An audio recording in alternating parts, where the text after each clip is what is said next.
She said, "If you don't like me partying with my exes, that's a you problem." I said, "You're right," and I just solved it. Then I packed my stuff, moved into my own place, and posted a picture of my new key with the caption "Problem solved."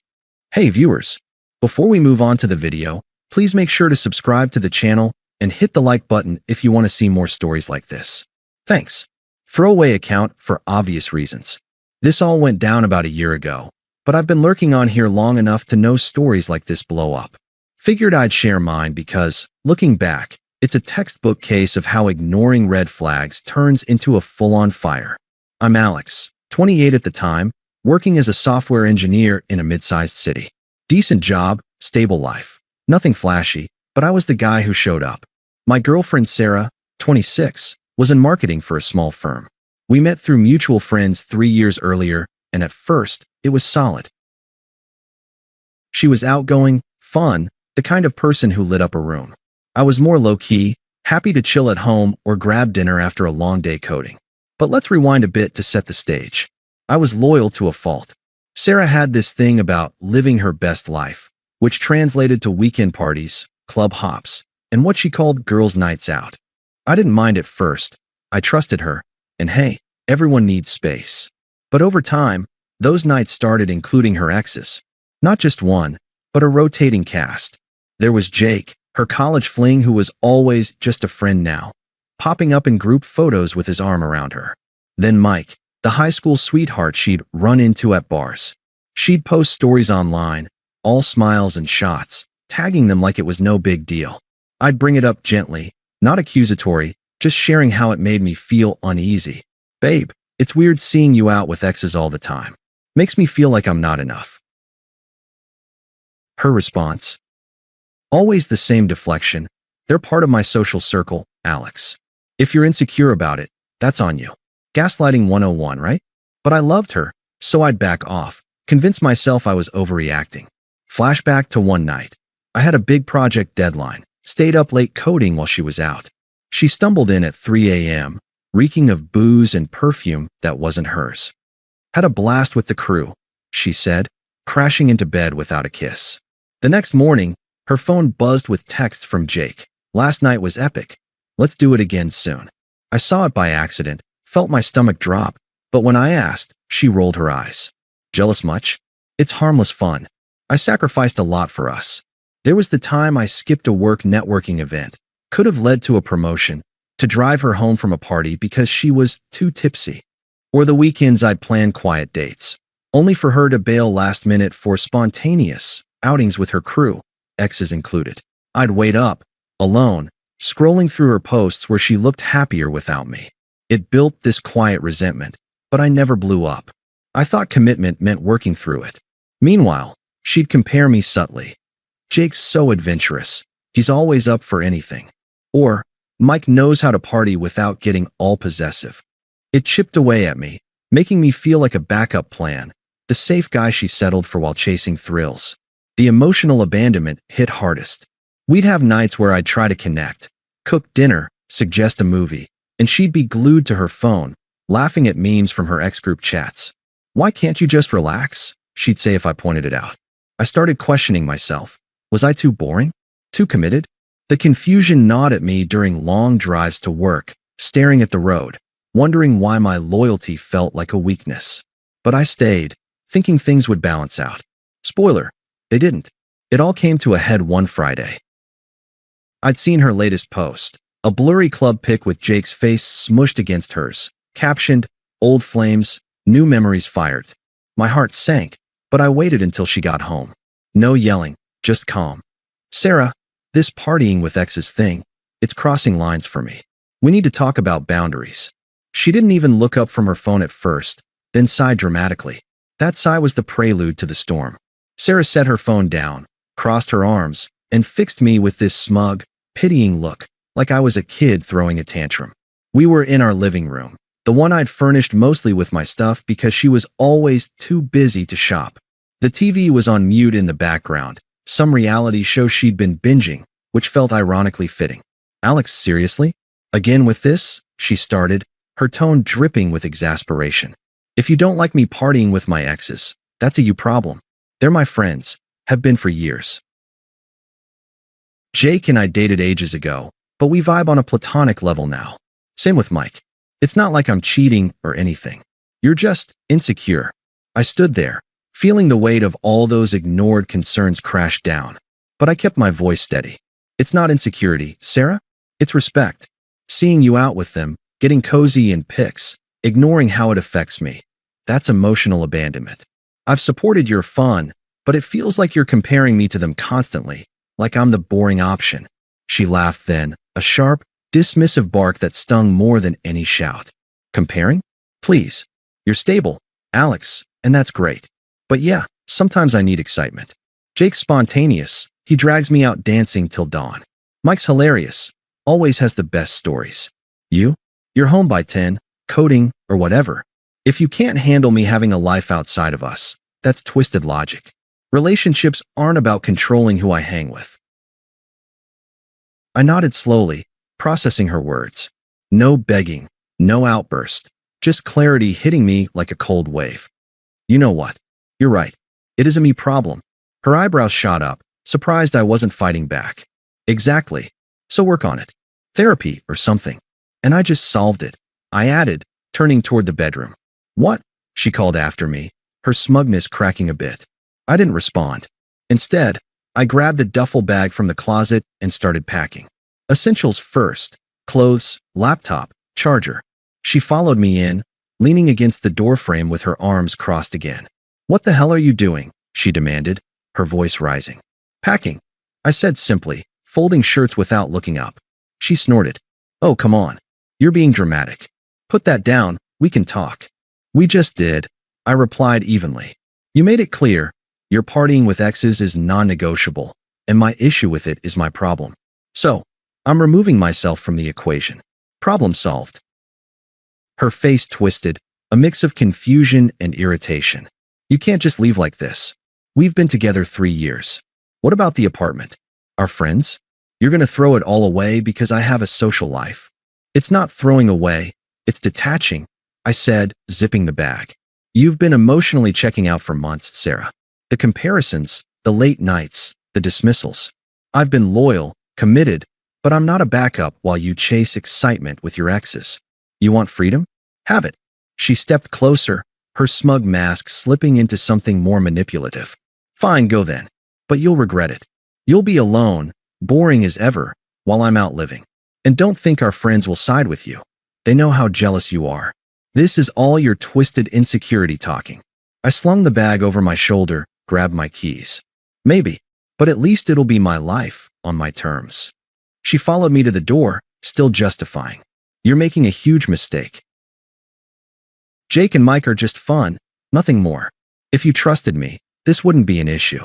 Your logic's flawed, Alex. Relationships require compromise, and you're not compromising. I paused at the threshold, meeting her eyes one last time. Compromise goes both ways. I've done my share. Goodbye, Sarah. And that was it. I walked out, heart pounding but head clear. Drove straight to a short-term rental I'd scoped online weeks earlier. Call it intuition. It was a small studio downtown, nothing fancy, but mine. Unpacked, sat on the bare mattress, and let the silence sink in. The confusion hit hard that night. Why wasn't I enough? Had I been blind to her manipulation? The unfairness burned. Me, the loyal one, left feeling discarded. But I didn't text her, didn't call. Just breathed through it. The next morning, I posted a pic on social media. My new key dangling from my finger, caption, problem solved. Subtle, no tags, no drama, just a quiet declaration. Friends started messaging, confused. Her? Radio silence at first. I blocked her temporarily, not out of spite, but to protect my peace. Spent the next days in a haze, alternating between work focus and staring at walls, processing the betrayal. It felt outrageous, her entitlement, her cruelty in that conversation. But I stayed composed, no drunken rants or revenge plots. Just me, rebuilding one step at a time. Little did I know, her fun world was about to implode. After walking out that door, I didn't look back, literally or figuratively. The first few days in my new studio were a blur of quiet chaos. I'd wake up to an empty bed, No familiar sounds of Sarah humming in the kitchen or her phone buzzing with party invites. Instead, just me and the hum of the city outside. I threw myself into work, nailing that promotion I'd been eyeing, the one I'd almost skipped events for because of her. Software engineering isn't glamorous, but it paid the bills and gave me structure. I started hitting the gym too, not for revenge body vibes, but because moving felt better than stewing. The silence was deafening at first. No texts from her, which surprised me, but I wasn't chasing. I'd unblocked her after a week, figuring if she reached out, I'd handle it calmly. Mutual friends started pinging me. Dude, what happened? I'd keep it vague. We grew apart. No trash talking, no details. Inside, though, the confusion lingered. I'd replay our conversations during runs, questioning everything. Why had I let her manipulation slide? The emotional abandonment, the constant comparisons, it all felt so undeserved now. Flashback to a month before the end. She'd canceled our anniversary dinner for a last-minute girls' night, which turned out to include Jake. I sat alone at the restaurant we'd booked, paying for 2 meals I didn't eat, while she posted laughs online. That night, she'd brushed off my hurt with, "You're too sensitive." Sitting with that memory in my new place, it stung, but it also fueled me. I wasn't begging for closure. I was building it myself. Weeks turned into months. I picked up hiking on weekends, solo treks up nearby trails, clearing my head with fresh air and podcasts. No more waiting for her to come home. My schedule was mine. I even started dating casually. Nothing serious, just testing the waters. The vulnerability faded, replaced by this calm clarity. I realized her fun was just avoidance, partying to dodge real connection. Me? I'd been committed, loyal, and yeah, maybe stable, but that wasn't a flaw. It was strength. The unfairness of it all breathed in those quiet moments. Her smug dismissals, her twisted logic making me the villain. But I didn't confront or outburst. I detached, disappeared into my own world.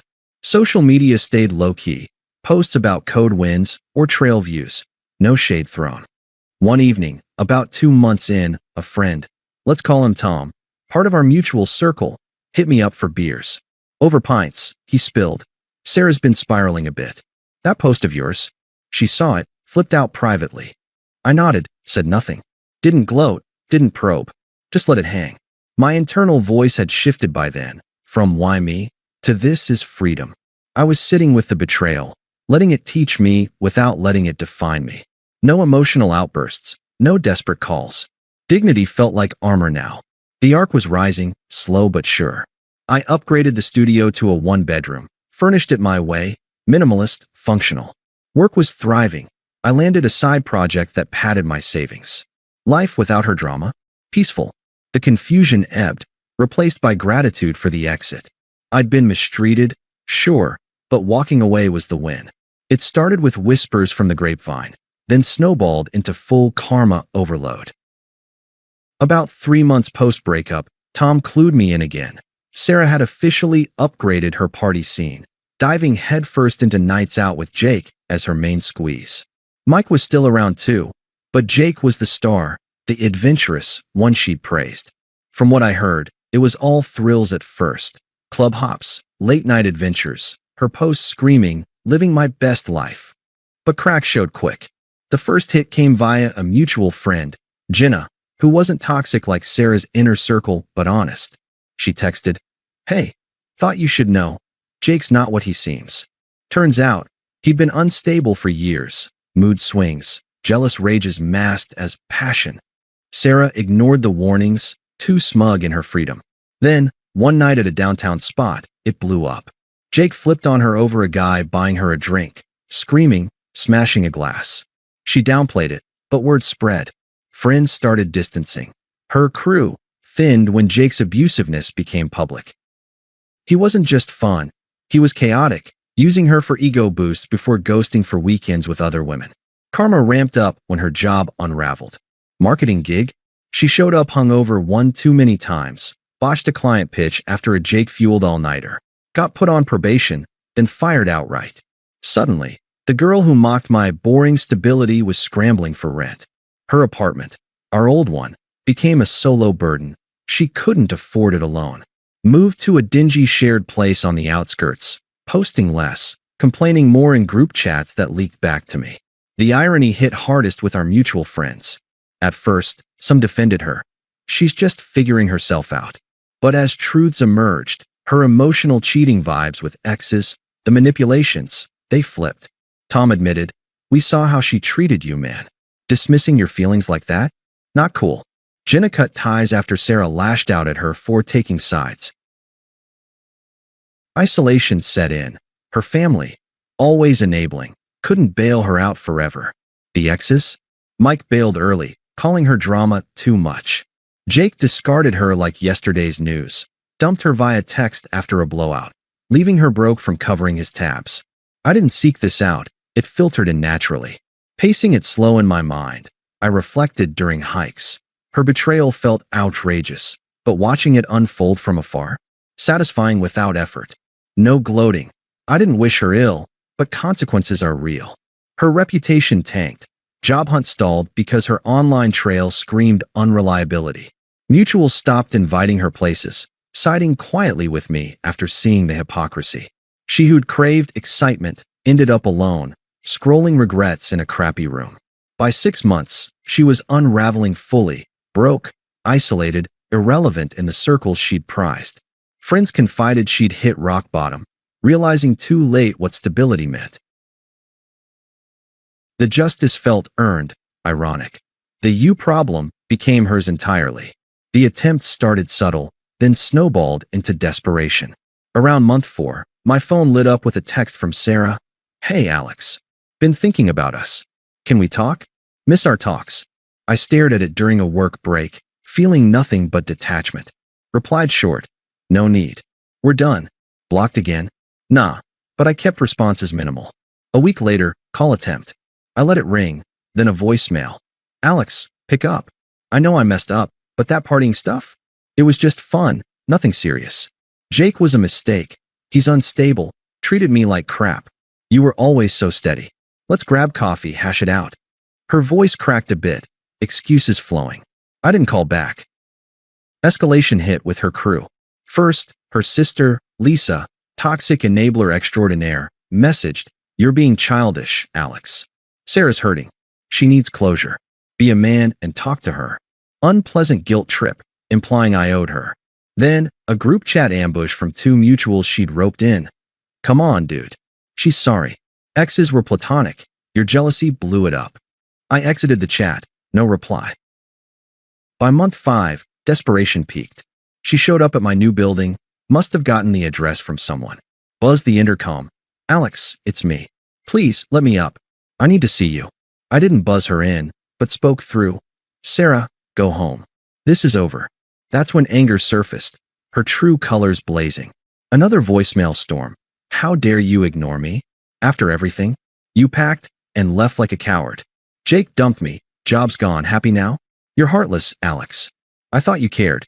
Raging hypocrisy, blaming me for her fallout, twisting it like my detachment caused her mess.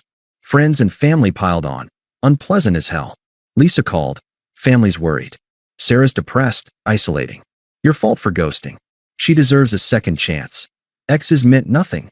A friend, pressured by her, texted, "Bro, she's unraveling.